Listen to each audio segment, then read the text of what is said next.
the churches make decisions on behalf of the church as a whole, like a voting process and. So a rector of a church is responsible for worship, liturgy, and teaching. And also, pastoral care, but the vestry, to make it very narrow, well, financial, building, all that.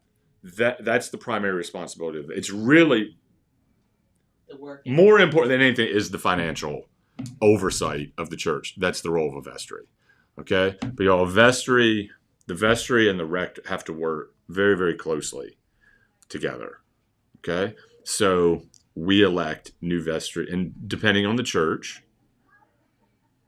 this is another point I want to make. There's some freedom within Episcopal churches.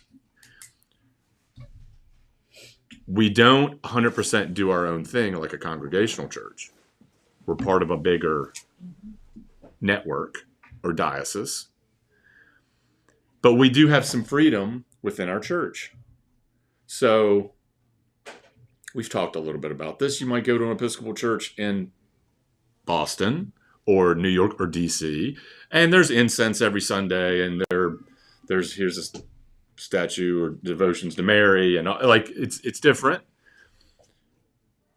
So churches can kind of have their own flavor in terms of worship. There could be different numbers of people on the vestry, depending on the size of the church. We have 12 people in the vestry. They serve for 3 years. Some churches don't have 12 people. Some have fewer. Some massive may have more, but there's some freedom to make your own decisions while at the same time being part of something that's larger. And so this finding a new rector kind of illustrates some of the dynamics. So church needs a new priest. They come up, they form a committee who they're going to help kind of guide the search. That can look like different things, but there's that group. They're working with the vestry. They come up, Lewis, I think you mentioned parish profile. Here's who we are. This is our context.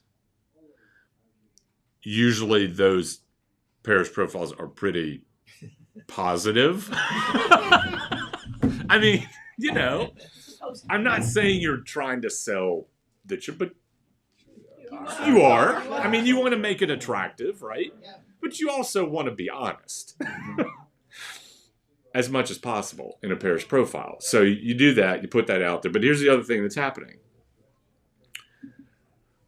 I'm using myself as an example. Do not read into this, please.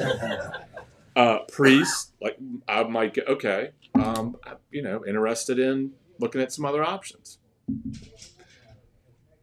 Would want to let my bishop know. Just so you know, though that's not required. You wouldn't have to necessarily, but it's like a courtesy, maybe. Considering some other things. And an Episcopal priest is not, so like, if I went to Bishop Wright and I said, Bishop, I'm kind of feeling like I'd kind of like to move to North Dakota, take a church there. He's not going to arrange that to happen necessarily. In other words, the bishops aren't going to send me there. It's like, okay. So, kind of what then the church in North Dakota opens up.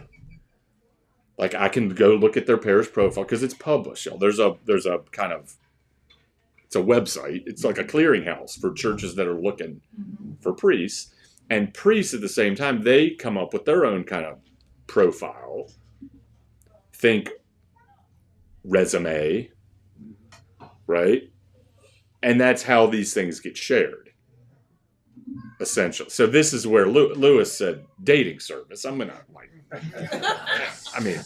that's a little bit. Sounds like okay, it. well, yeah.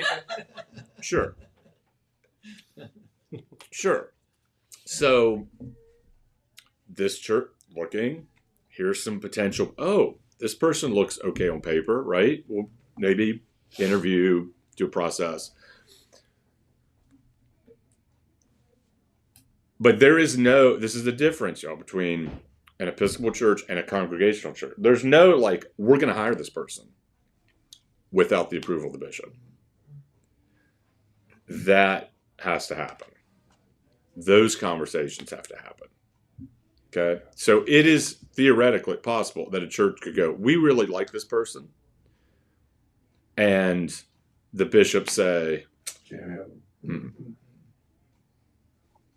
for whatever, I mean, it may be something the bishop is aware of that the church doesn't know because it like wasn't on a resume. It could be a number of things. So the bishop would have that authority. So my point is this: it's a working together to make that happen. Okay, it's not just up to an individual Episcopal church, but like for me as a priest, to a certain degree, Episcopal priests are kind of like free agents a little bit. We're not like placed by bishops. I mean, a bishop may go to a priest and say, hey, there's this other church in the diocese, like kind of thing. But we're not moved like a Methodist minister would be. Some churches are moved every 3 years. The priest is whatever, Lutheran or whatever. So you would look at the slots available on this website, and then do you contact the bishop of the Atlanta diocese and say, Bishop, I'm interested in this position in Griffin, Georgia, and if 25 other people do that, does the bishop then decide, okay, these are probably the 5 most likely candidates to present to that church, or does the church search committee look at all of them and say, nah, we'll take that? So this depends on the diocese and the bishop.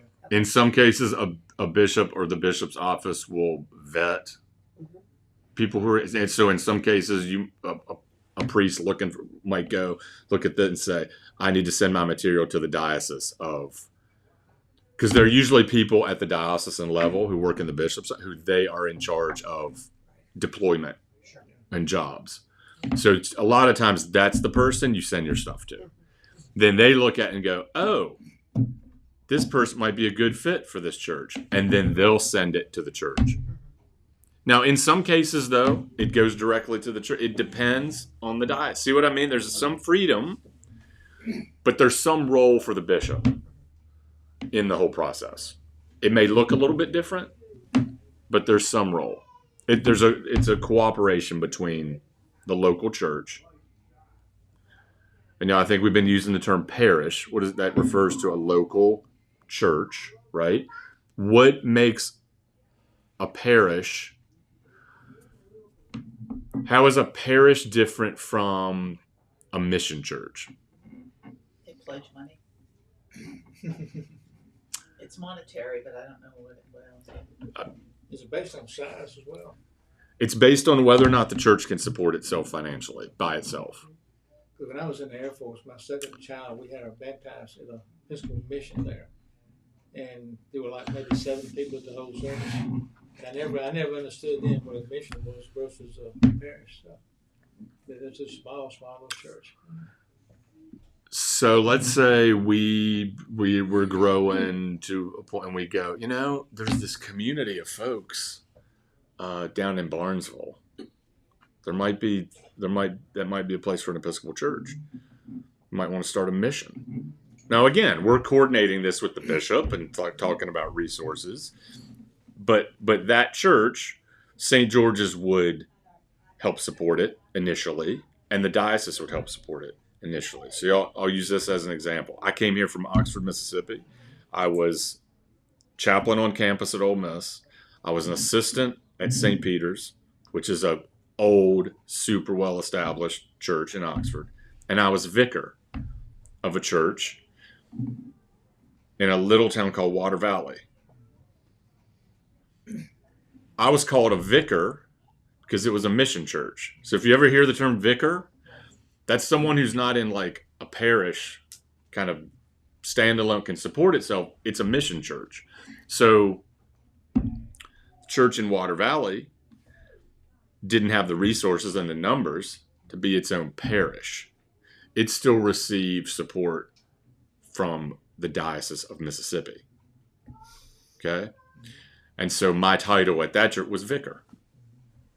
That's where you find vicar when you hear that title. Well, except on British television. The vicar. Always vicars. My Fair. Ohana Church in Hawaii has 2 mission churches on the other side of the Big Island that they support and are now flourishing. Yeah. It's quite an endeavor to take on. But you hit on something. When you're a parish, and again, this represents our being part of something bigger, a diocese, where we're a group of church. So there are there are 120 worshiping congregations in the Diocese of Atlanta. Now that includes campus chaplaincies and some but 120. And so we're part of that. We're part of something, obviously, a larger geographical context. And when you're a parish, based on your size and your income, you pay a tithe to the diocese. So we have to report every year. So I'm this week I have to finish what's called our parochial report. That's a once a year report that goes to the Diocese of Atlanta. Then it's forward to the national church. And then based on that, they'll come up with all sorts of statistics and about growth and how we're doing. And,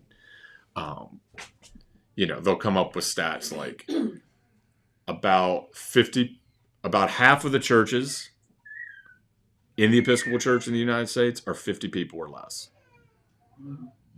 Think about that one. That's the truth. So we have a lot smaller churches. Yes. That's what I grew up in. As altar boy get the count, it's like 12, 13. Yeah. So y'all, I have to report, after Sunday after our service, there's a book. We keep the records in it. I record the numbers. I've recorded how many were there for each service and how many took communion. And I'll report average Sunday attendance for an entire year. I'll report funerals and marriages and all this stuff is sent in back. So all this stuff, and then you are assessed and given your total that you will give to the diocese.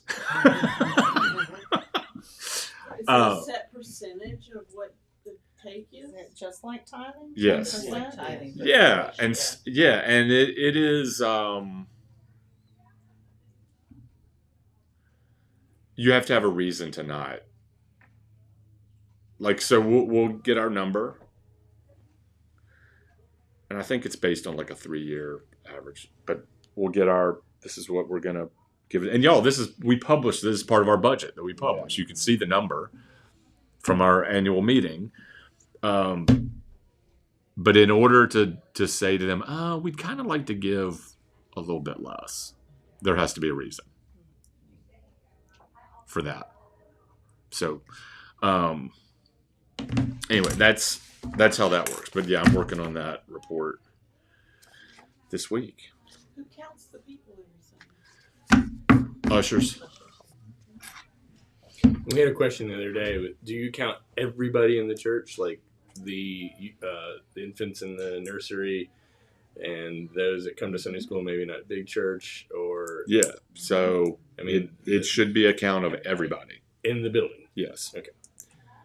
Yes. So another number that I'll have to report it's called communicants in good standing. That didn't Well, sound so good. yeah, right. So there, and it's like, okay. So and then I have to report like all members, like all baptized members, communicants in good standing, and this gets really like so. I think I have the official. They haven't made us start counting online watchers yet, have they? Members who are baptized regularly attend church services and have been, quote, faithful in working, praying, and giving for the spread of the kingdom of God Giving is a big thing. are considered communicant members in good standing. Yeah, but here's the thing, y'all. So regularly attend church services. What does that mean? Like Regular you've is come 2 different. out of 4 of the month? Like you're every other week? Is that regular? 3 out of 4. Easter and Christmas camp. Yeah. I mean, That's my regular attendance. Given the times, you should be counting how many people are online watching.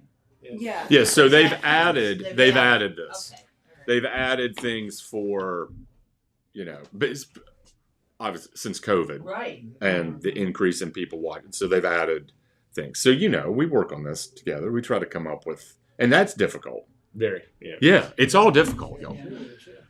But Because here's isn't there an Easter number? Like you actually do count Easter Sunday as sort of it seems like I've seen. yeah. Though it'll ask specifically for your numbers for Easter and Christmas, I think. Right.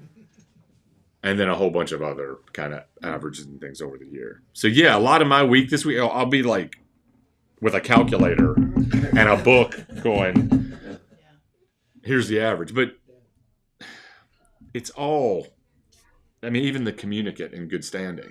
There's some It's a whole lot of Gray area. big time. And even, y'all, I'll tell you this. I don't see what people give to the church. Now, this is another rector to church thing. I have friends, they see what everyone gives. And their argument is, Josh, like, you're kind of sliding a little bit on the old and so they would address, but I choose to not see it. Right? So I'm not going to be looking at, faithful in giving. If I got really I could go ask and get that information, but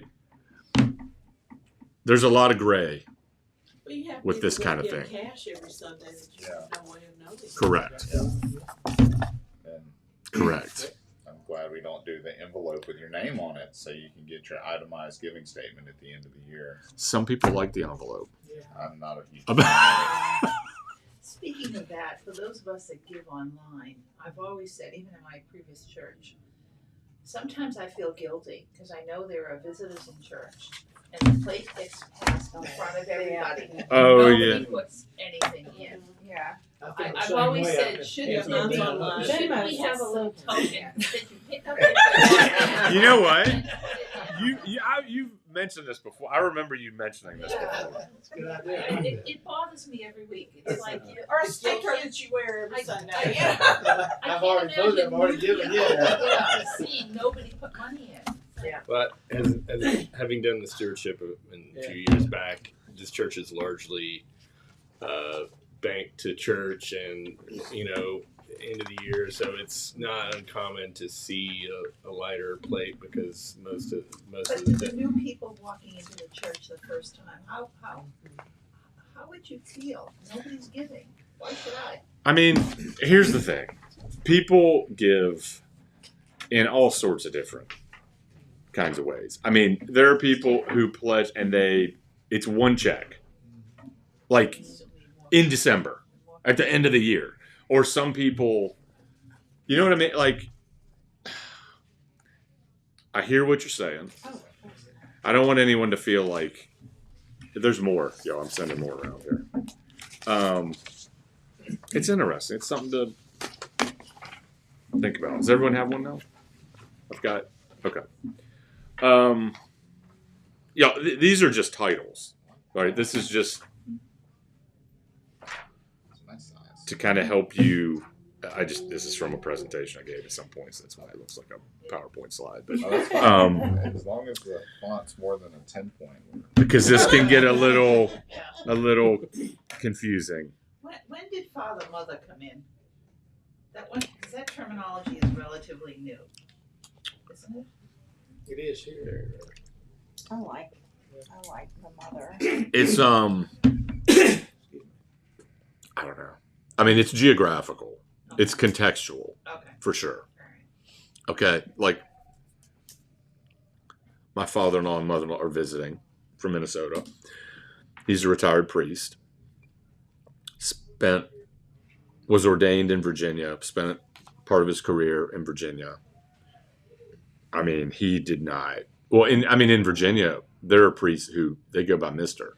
I grew up with our ministers were called Mister. Yeah. Same here until Yeah. recently. Nobody used father here. No, Yeah. Yeah. So again, contextual to a certain degree, where you went to seminary.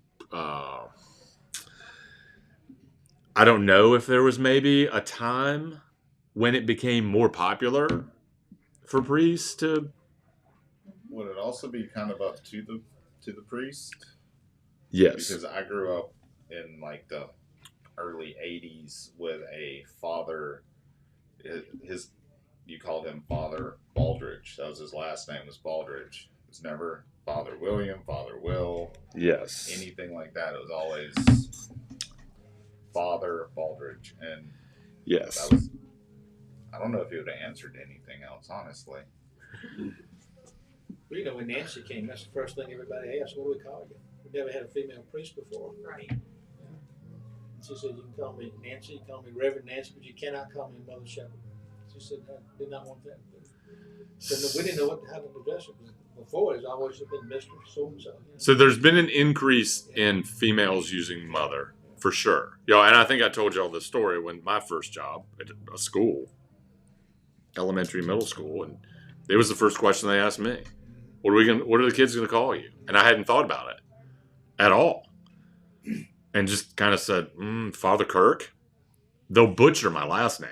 I mean, my whole life people have messed up my last name, so I'm not gonna go with that.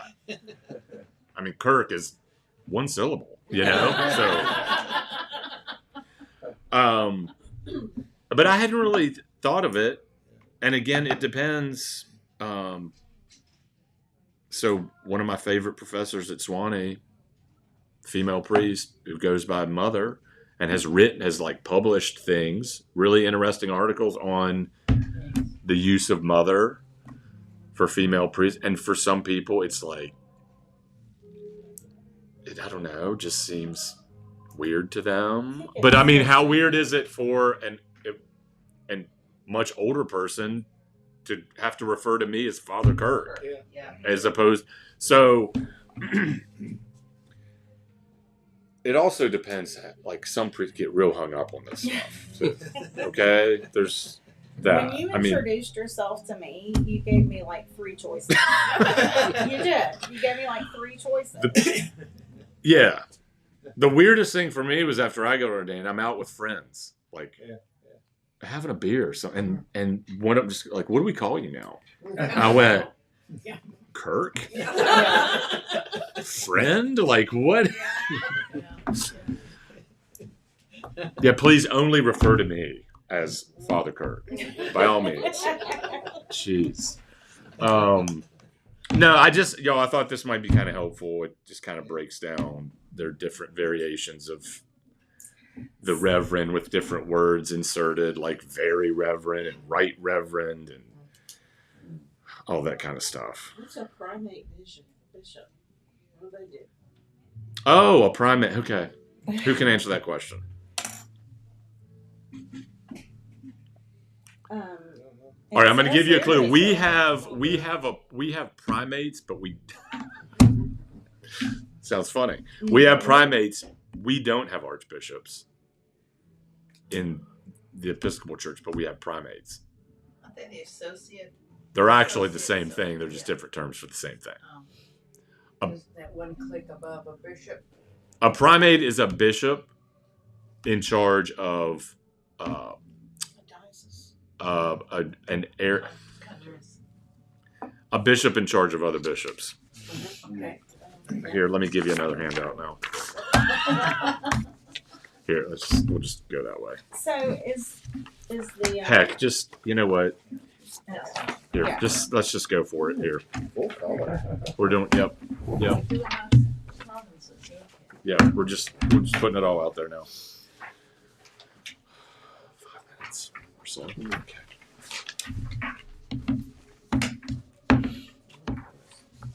We're numbered. Yeah. We're province 4.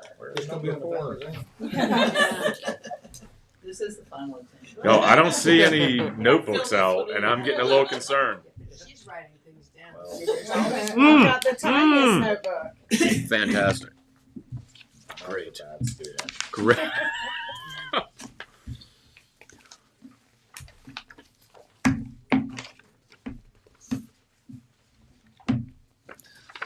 All right, so you've got the provinces of the Episcopal Church. So that's how we're divided up geographically. So dioceses grouped together in larger areas. And you can see we're province 4.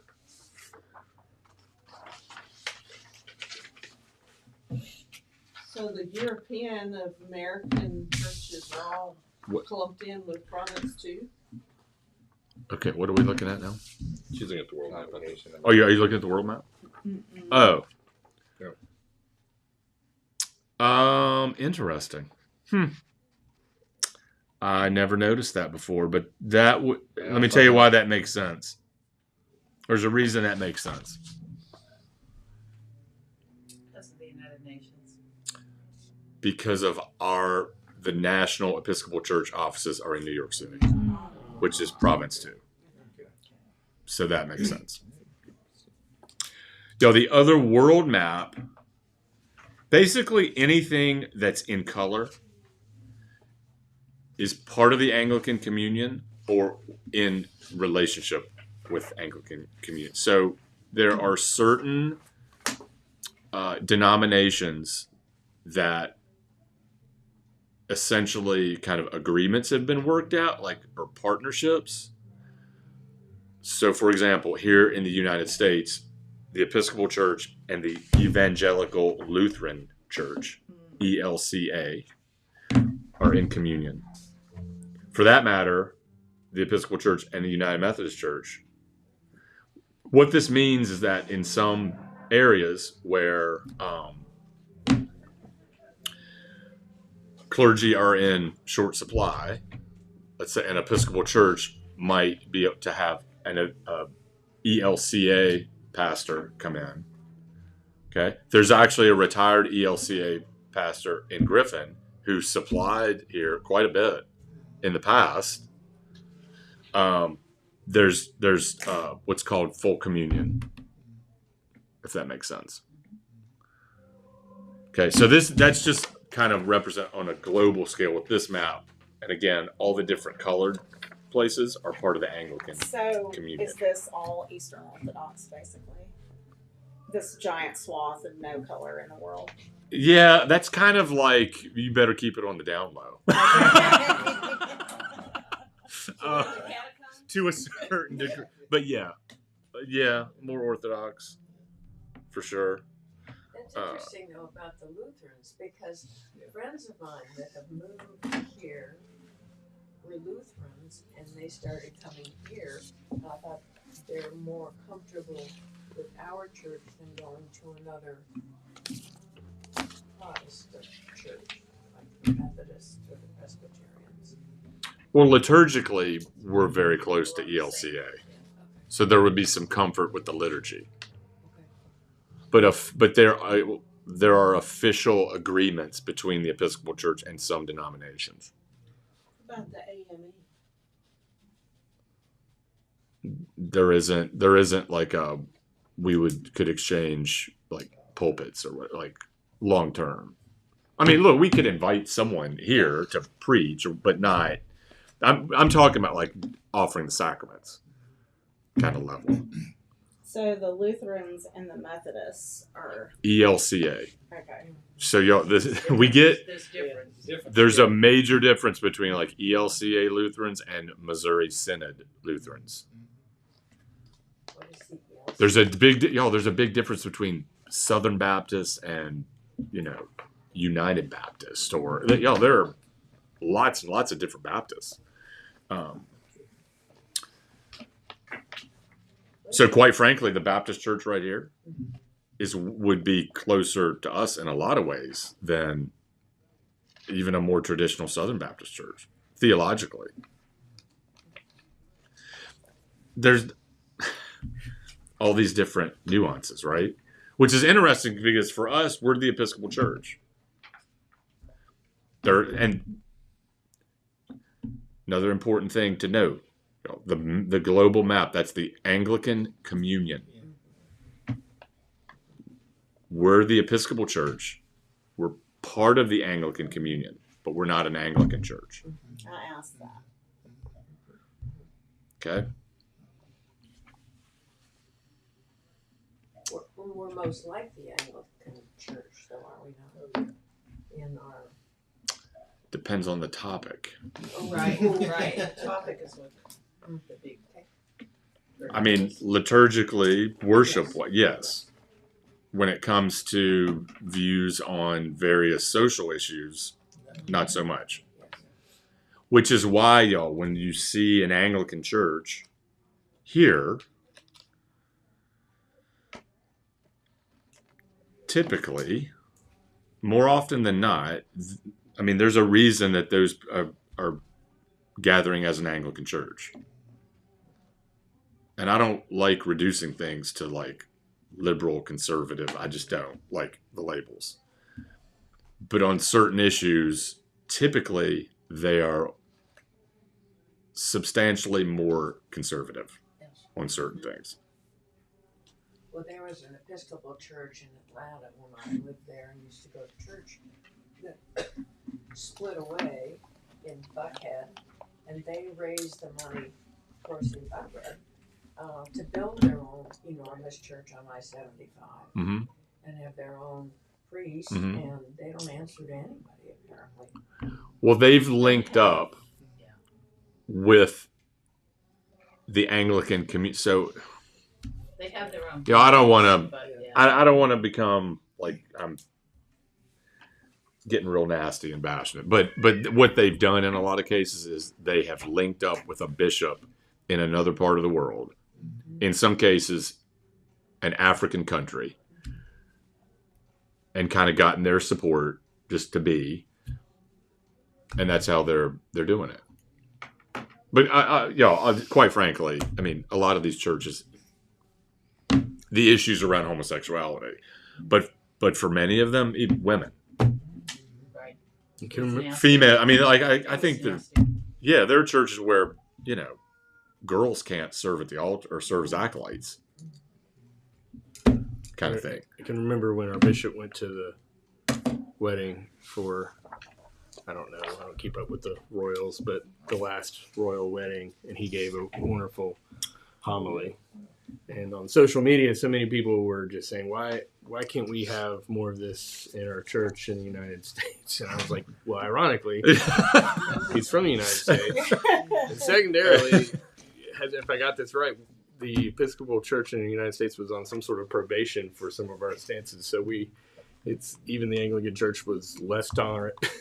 And then, everyone just thinks just because you have a British accent that you're more tolerant than with a Southern accent. It's just not the case. And the interviews that he gave, I don't know if you can still find them on YouTube, after the response he got was really, really, really wonderful to hear him, and how many people reacted to it, because it was seen by hundreds of millions of people. So along those lines, thank you. So y'all, this is just comparing our structure and how similar it is to our government. And this is not by coincidence, because a number of the people who drafted our Constitution are the same people who started the Episcopal Church. Okay, but this is just kind of a handy way of comparing. But we're a pretty democratic group. But we will meet as a church once a year for annual meeting. We will have a diocesan meeting once a year. And that involves representatives from the church. So the clergy, and depending on your size of church, you get a certain number of representatives. Okay? So we have 3 right now. That may go up, actually, because our numbers are going up. But right now we have 3 lay people who go, and they're entitled to vote when things come up. So they're clergy who vote, they're lay people who vote. Every 3 years, we do this kind of convention on a national scale. Okay, so all those dioceses and all come together. Clergy, lay people, issues are talked about and discussed. They're voted on by everybody and all bishops. And once a bishop, you're always a bishop, so you always have a vote as a bishop. And you can see House of Bishops, House of Deputies. This represents like our national every 3-year convention. House of Deputies are lay people and clergy. House of Bishops, bishops. Okay? We elect a presiding bishop, primate, every 9 years. Over 9 years. Our presiding bishop, guess what? It's due to be. We'll have a new presiding bishop elected this summer. Our bishop here in Atlanta is one of the final, or will be one of the final candidates probably for that. Josh is referring to our current presiding bishop, Michael Curry, who, yes, was invited to preach at the wedding of, yes. I knew I had the Harry. And it was a big deal. So that's every 3 years we meet. Every 9 years we select a presiding bishop.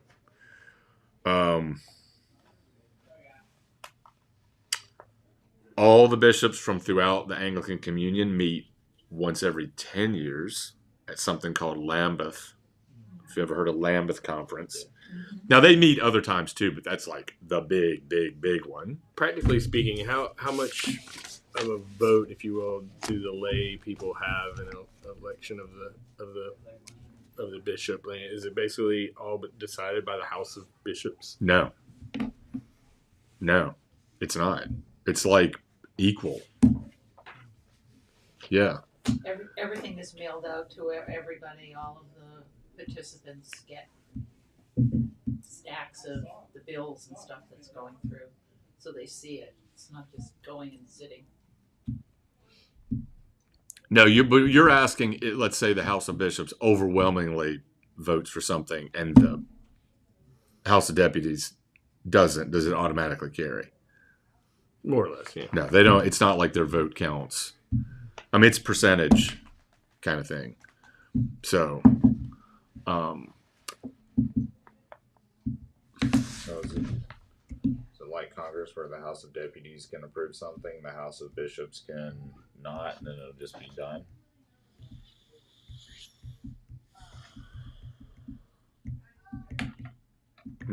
as in, do the House of Bishops? Well, if like in the United States Congress, a bill can get through the House of Representatives and then die on the Senate floor, and the reverse is also true.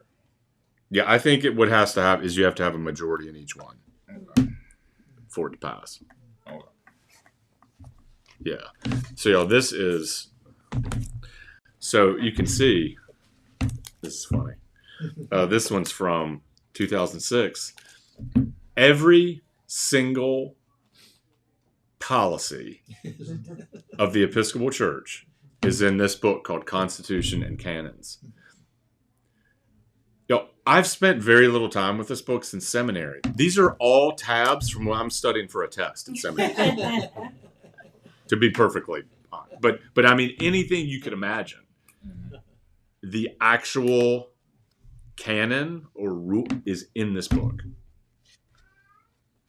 And if you don't follow some of these things, That's not good. Those are the things that do not have any Leeway. gray area that you can make your. Some of them have no gray area. Correct.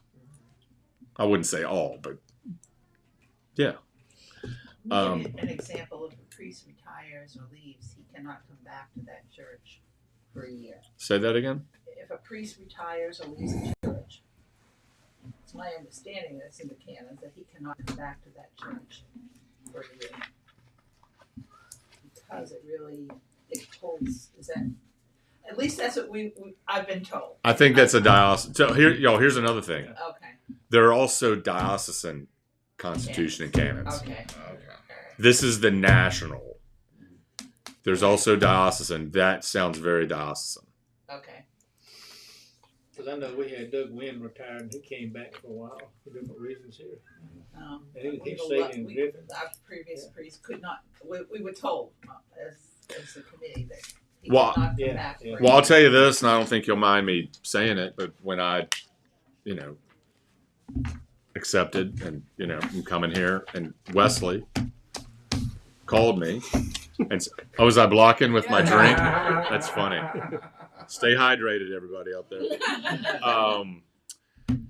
He called and he said, Kirk, like Christina and I, here's the situation, interim, but Christina, we want to retire in Griffin. Like we love St. George's and we want St. George's to be our church. But I'm going to step away. We're going to step away for a little bit while you get settled in. And then we'd like to come back. Is that okay with you? Well, I said, well, absolutely okay. But Wes, he didn't have to do that. And it was very cool and gracious of him to do that. And this is why some dioceses may have this as a rule. When you go into a place, especially a place where there's been a priest for a long time, and you go in there and it's like that person's there all the you understand that could be. That's why we all But- accepted that rule. Yeah, It well, was it a beloved makes priest who left, and it was traumatic. this gets tricky. My father-in-law, I keep pointing because he's in the choir right now. Left a church, moved. Priest comes in, wasn't a super fit. The next thing you know, like he's getting called to come back and like do a funeral, and he had to go. I can't. Right. But it gets super tricky. I mean, look, he had relationships with these people for 10, 15 years. Think he didn't want to go back and do the service, but yeah, that can be really awkward and difficult. I've been in a few churches where at that point I wasn't ordained, where this kind of thing happened. That's tough. Wesley was an interim. down there. Is this? Right, which is even cool that he didn't have to say that. Right, it's not like he had been the rector for a long, long time. He'd been here a few years. It was just thoughtful, and it's also pastoral. I think it's a good move. Is this what Wesley's title would be? The assisting priest in the parish? No, so curate is usually used for a younger priest, just Okay. Like an apprentice? no, not really an apprentice, but So we had several curates here before we never had a deacon before we had what brain the guy who's left. Julie. Yeah, no, before Oh. the guy. Wesley. No, the guy who's got a kid named Bear. God, Moses. Anyway, we never had a deacon before them. We had several curates. Okay. yeah, but he wasn't a deacon here. Derek, While he was going through the process. but you're not a deacon until after. Right. Yeah. I'm Yeah. thinking of, yeah. Yeah. But yeah, Julie's the first deacon we've had as far as the deacon goes. We had several curates, and we had two of them that were just terrible fits. They had no business being in the parish. And they realized it right quick, and both of them said, I need to go do something different. I do. Yeah. I do. Yeah. I do.